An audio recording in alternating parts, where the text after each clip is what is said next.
Hello, everybody, and thank you for your support of Indie Agency News. Let's meet an indie agency. We go to one of my other hometowns, Denver, Colorado. Denver, Colorado. And the fellas from Cactus, woo, look at us. Look at us, mile high, creative fun. We're going to talk a little bit more about the agency's work.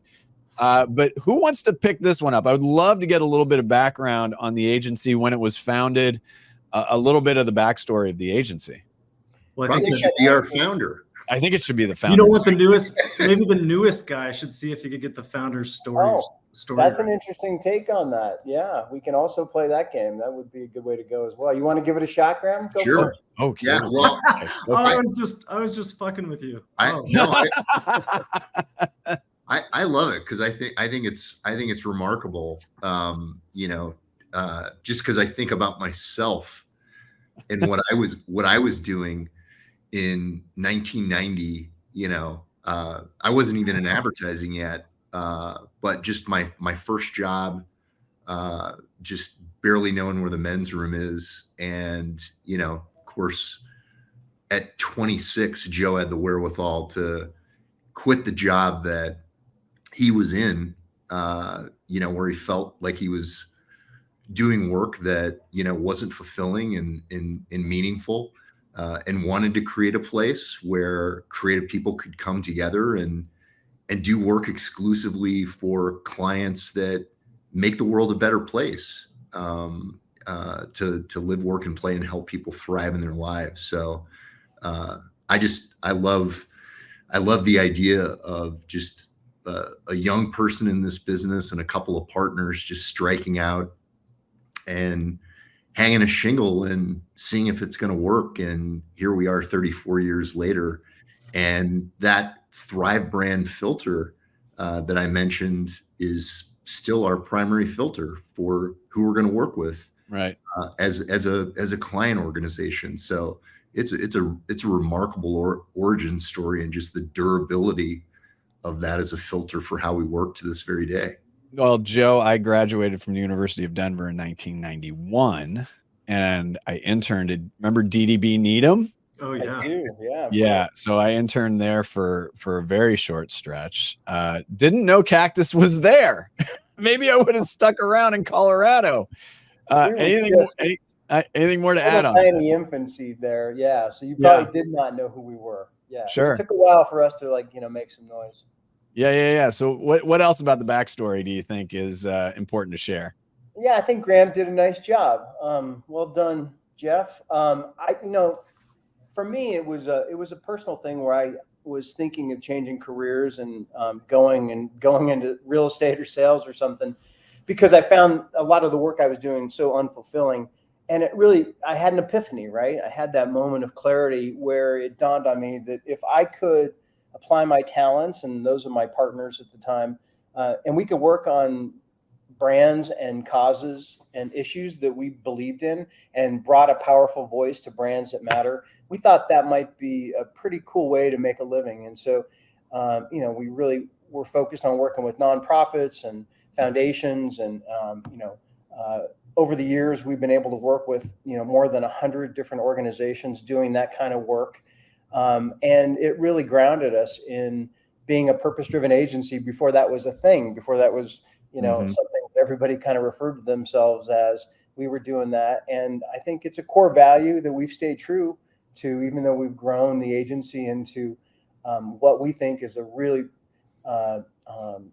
powerful creative strategy agency that brings a lot of value and is starting to compete for national accounts, but still have done it grounded in this idea that we want to grow brands that help people thrive. Yep. No, I love that. Let's talk about this.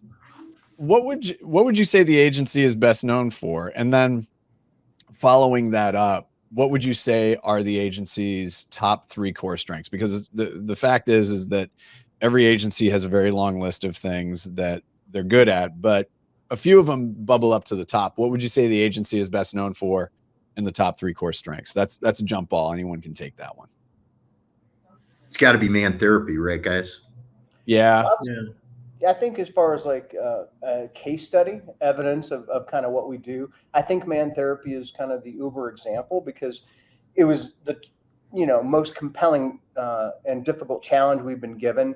We had almost a non-existent budget, so this daunting challenge, very little funds, and how can you take on a huge complex issue like suicide among men and create something out of nothing? And I think it's testament to a really smart strategic approach, and obviously a way to take that unique insight and bring a creative point of view to it that uses humor, to address a very dark topic, and really great production quality. Even though we didn't have much money to work with, how can we stretch that production budget to create, a world-class, national caliber campaign, and also a website, and create a whole new digital technology where we were one of the first ones to bring, a mental health platform to the digital frontier. And so it was kind of a game changer from that perspective. So I think it also talks about our strengths of like strategy, a really great creative idea, and really scrappy when it comes to strategic communications. Right. Norm, what would you say to that? I mean, obviously Joe has laid out some very compelling arguments for what the agency is best known for and the core strengths. How in your role do you make that come to life? Well, so I actually I got my start in advertising really more through design. Actually went to design school as opposed to, and kind of got started. Well, I graduated CU Boulder with advertising, but then I went to Art Center College of Design in Pasadena. And I almost switched, going more into the design route, kind of late in school. And I realized there's something about really smart strategic design that just would really spoke to me. So I think ever since, when Joe and I met and kind of hit it off and decided to team up, I saw the power of not just creative thinking, good sort of advertising concepts, but also how design, specifically strategic design, can really play a huge role in being compelling in not just solving clients' business problems, but making kind of our communities better, helping people how they live, work, play. There can be little details in there that design can play a huge role in, and just design thinking. Right. And so I think that we're probably most known for that man therapy, but I think that you see elements, if you look at even just our own brand. Right. I feel like I'm like a weather person on Green. That's good. Yeah. Side, but our own branding to the design details that we put into our clients' work. It's not just the ad campaigns, but every little detail that we think through. It's that of Joe being kind of the strategy account guy and me being the creative guy. It's just, I think it's that classic kind of yin and yang kind of duo of strategy and creative that I think Cactus is always. There's been so many trends in our industry that kind of come and go, and continue to, but I think there's something just tried and true that's worked for us. It may not work for everybody, but for us, of strategy plus creative, it's like 1 + 1 = 3. Yep. The clients that are attracted to us for the where we're at and what we do, it seems to work. And I think that's in our region and in our zone, we're really well known for just smart creative, not just creative, not just the smarts. Right. 1 + 1 = 3 of strategy plus creative. Right. And then we make it look, I keep fucking it up. Then we make it look really great. The right. Yeah. So I'm as a DU grad, I'm not going to say anything about you being a CU grad, but no, that makes total sense. Jeff, the design, the details are in the design is in the details. The details are in the design. Yep. So, Did you learn that in Pasadena? I did. Okay. Jeff, I want to move on to why it's so important being independent. Why is it important for this agency to be independent, and why is it important to be independent for your clients? Yeah. I've been doing this for a long time. I know Joe and Norm have as well. And I really rack my brain and struggle to think of an agency that I've watched in 30 years that's been acquired into some sort of big publicly traded holding company machine that I feel like a couple of years later, that was a good thing. Right. They're better. Their work's better. It just doesn't happen. I mean, I think there's aberrations like the Droga thing folding into Accenture seemed like where the puck was going at the time. So that was, I think, a fascinating transaction. But for the most part, I've just always been an independent agency person. And even when I worked in larger agencies like CPB during the MDC days, the right. Stagwell days, it didn't feel like we were owned by a holding company that was somehow controlling our destiny as an agency. It felt like they bought what was awesome about us and pretty much just stayed out of the way and asked us what we needed to keep growing and keep being awesome. But that's rare. So right. I love to see the great proliferation of amazing agencies, some of them very small. Our agency is like 70, 75 people. And I love the size that we are because we're truly a full service agency at this size. Can we get bigger? Can we be 100, 150 people? Absolutely. And be even stronger and I think more effective as an independent agency partner. But just that idea of being in control of your own destiny, I don't think you'd be able to your question about why is it important, I don't think you maintain Joe's vision of working exclusively for clients that help people thrive in their lives and make the world a better place and use that as the primary filter. I don't think you're able to do that in a publicly traded holding company setting. It's just not welcoming to that kind of principle-based decision making. So for us, it's just, it's mission based. If we weren't independent, the whole mission and ethos of the place would go down the tubes. Right. We'll talk about talent here in a second, but Joe, I want to jump over to you. And I like, the talent thing, happy people, better work. there's definitely something to that. And I'll ask about talent here in a second, but Joe, I want to start with you on this one. What's the main reason a brand should work with Cactus?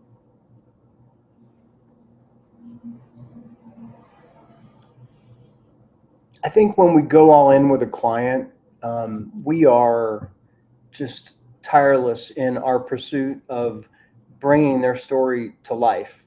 I think, we have a really authentic, committed approach to the work that we do. And, you're going to be ensured that, you have an agency that's going to come in and really find what makes your brand special and unique, and bring that story to life in a really compelling way. We're also going to get tremendous value. I think we punch way above our weight for, an 80-person agency based in Denver, and the kind of value and kind of ideation and innovation and creativity that we're going to deliver, and also the production quality of the work we make, is second to none when it comes to value. So I think those are the reasons a brand would be wise to go with Cactus. Yeah, and it's an interesting point of view about Denver. In that, and Norm, I didn't mean to make fun of CU. We make fun of CC. Did any of you go to Colorado College? Did you go to Colorado? Any of you go to Colorado College? No. Okay, good. Well, Joe went to CSU, so we have a little fun. We have fun. At least we're fun. Yeah. Oh my gosh. Yeah. Well, no, trust me. CU and CSU, wildly awesome schools. Yeah. Jeff, where'd you go? I'm a carpetbagger. I went to University of Missouri, Columbia. Oh, okay. Journalism. That's right. Okay. Yeah. Oh boy. That's a different show from a different time. Talked to my former boss, David Greiner, when I was at Adweek. You and all the Missouri Right. people. But here's a thought on Denver that I find really interesting is I look at markets, and I'm in Portland. So I look at markets like, and Portland and Seattle, a little different. It's a little stranger in some ways, but I look at Denver, I look at like a Salt Lake, I look at a Boise, you could argue Albuquerque a little bit. It's an interesting point of view, especially creatively, because Denver is a very creative place. Boulder's a very creative place. I'm curious how that manifests in not necessarily the work, but in the perspective and the point of view, because I have met marketers that place a great premium on, we don't care if it's New York. We want the right perspective on things. So I'm curious about how Denver and Colorado in general impacts the way that the agency just thinks about anything.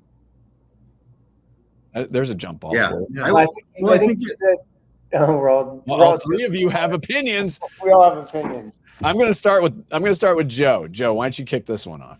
I think you said it earlier that, really happy people make great work together. And I think a big part of our culture is where we're located. It's a mindset, it's a spirit of pioneering, and anything's possible. And we believe that small agency creativity can take on the world's biggest problems. And we have people that I think are happy in their lives, and we want people to our team here to feel, act, and operate like they own the place. And so I think there's a real purpose to our work, and everybody buys into that. And I think that all of that culminates in our environment of Colorado and Denver, and also just the unique culture that we've built. Right. Yeah. Norm, go ahead. So I was just going to say, yeah, I think when you're doing creative work and you're doing work that's sort of meaningful and that you believe in, of course you just naturally kind of work hard, and you kind of you sort of like look up from your work, and next thing you know, it's like hours have gone by, right? And so that's right. Like people get into that zone, that flow state, and we hope to provide that opportunity, in that situation a lot here. And I think there's good agencies everywhere provide that, and good organizations everywhere provide that, or are doing that well.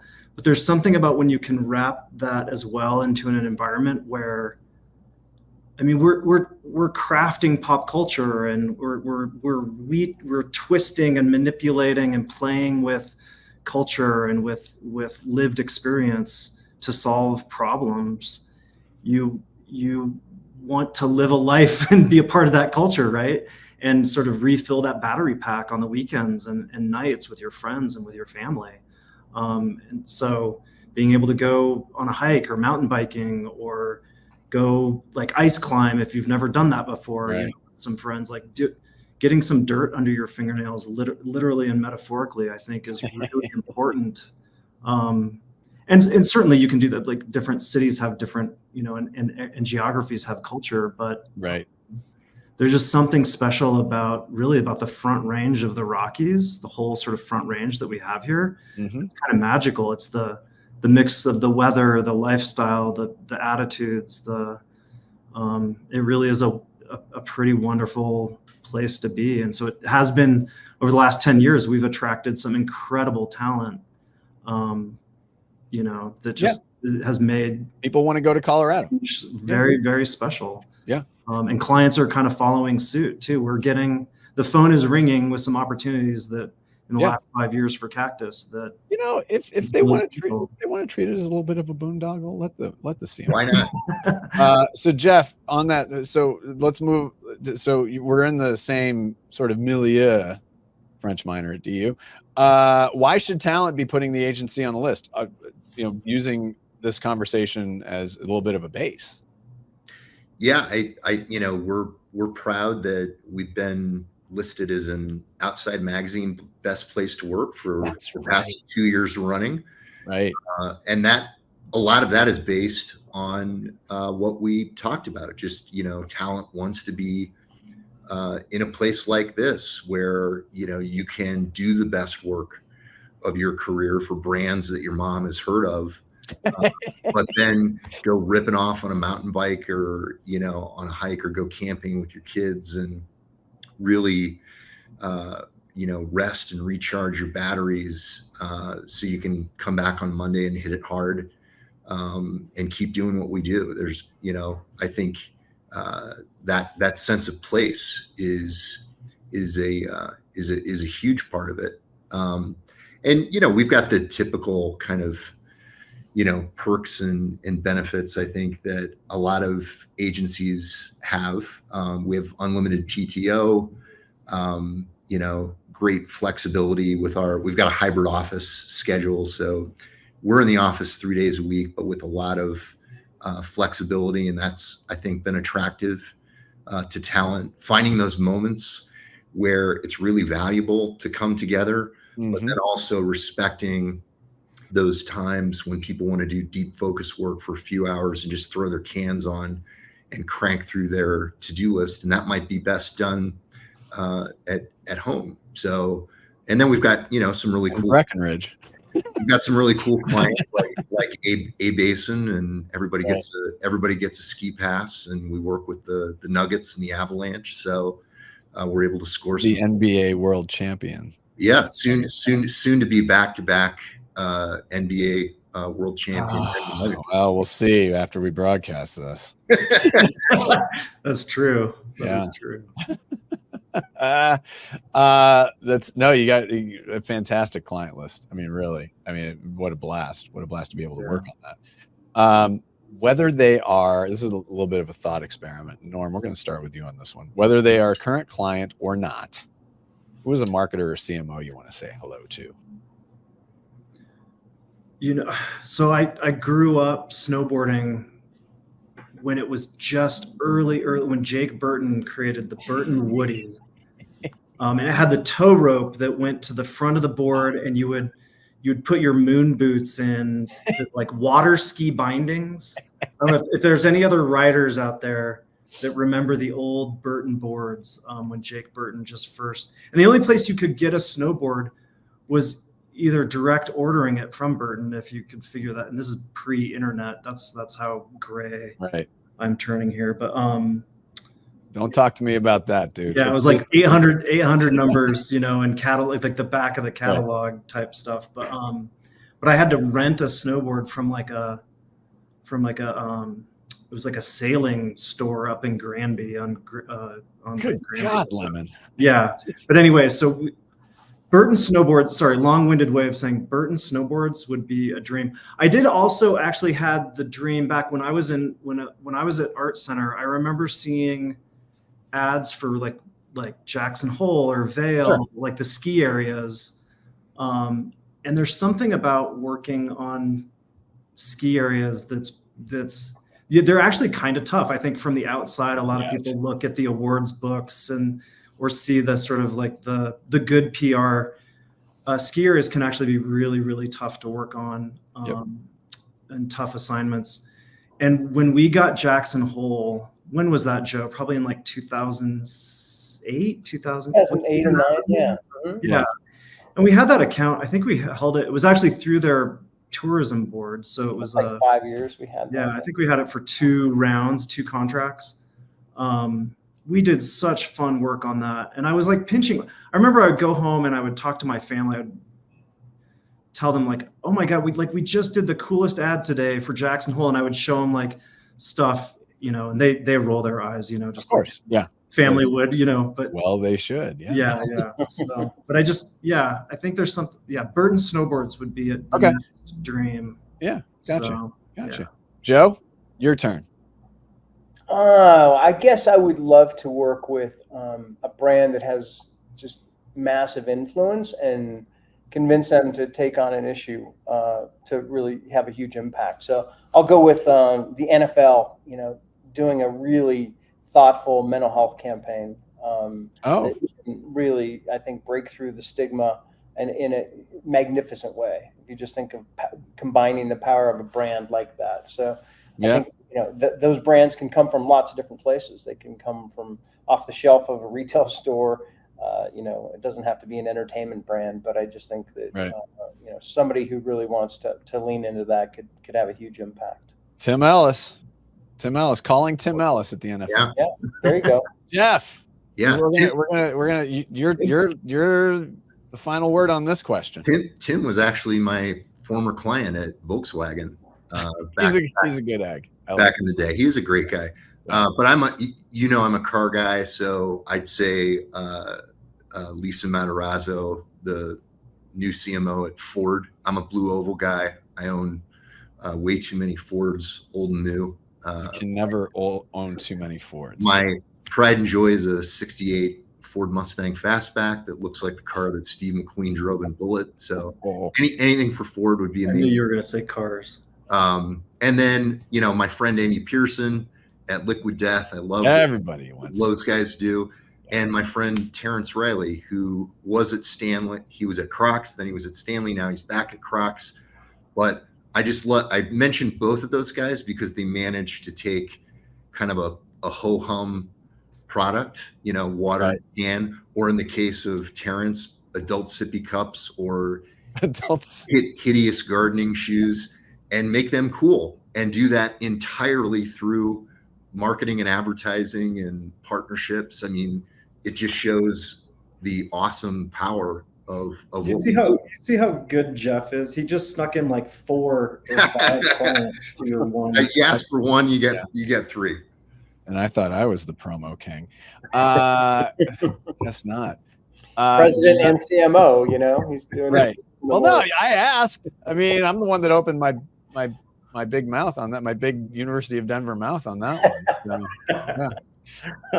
All right, Jeff, Norman, Joe, thank you so much for joining us. As always, we appreciate your membership at Indie Agency News, and we appreciate you supporting this mission. And we wish you nothing but the best moving forward. Thank you so much for joining us today. Thanks, Doug. Thanks so much, Doug. Appreciate what you're doing. Go Indy.